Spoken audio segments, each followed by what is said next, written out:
31 first part, a small conducting sphere a of radius small r, small conducting sphere है, सारा charge बाहर ही रहेगा, इसकी रेडियस आपको दे रखी है small r, charge to a potential V, इसको वोल्टेज वी दे दिया, यानी इस पर कुछ ना कुछ चार्ज दिया होगा, कंडक्टर तो जो भी चार्ज दोगे वो आउटर सरफेस पर रहेगा।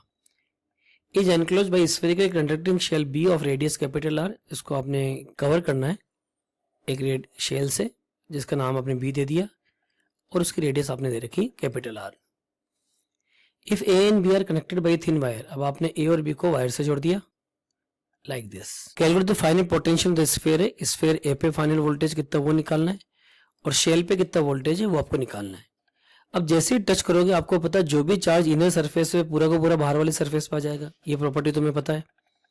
अगर मैं कहता हूँ इनर वाले सरफेस पे इनिशियल चार्ज था क्यू, तो टचिंग के बाद इस पे इनर वाले पे चार्ज कितना रह जाएगा 0 और आउटर वाले पे पूरा का पूरा चार्ज आ जाएगा, उसकी वैल्यू कितनी हो जाएगी स्मॉल क्यू, जो स्मॉल क्यू पहले अंदर वाले सरफेस पे था। अब पहले आपको वी दे रखा है तो देखो पहले वी की वैल्यू कितनी लिखोगे आप के Q upon small are.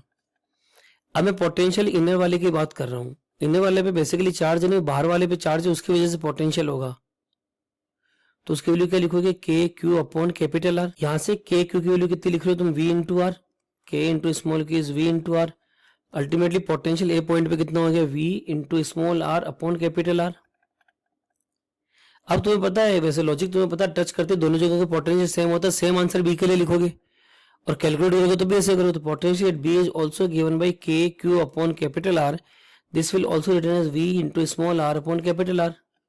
So this is the final potential on sphere A, this is the final potential on shell B. अब second part, write two characteristics of the equipotential surface, कोई भी दो property लिख देना। सबसे पहले तो क्या लिखोगे, potential is same everywhere, potential is same at all point of the equipotential surface, all points on equipotential surface। दूसरा क्या लिखोगे, work done in moving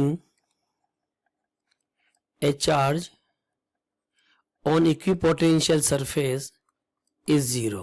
This is the second point। Third point वैसे पूछा नहीं है, थर्ड पॉइंट आपको पता होना चाहिए जो कॉमन पॉइंट है, equipotential surface is always perpendicular to the electric field। Now next part, a uniform electric field of 50 Newton per coulomb is set up in a region along x axis। मान लो ये आपका uniform electric field है like this, और ई की value आपको given है 50 Newton पर coulomb.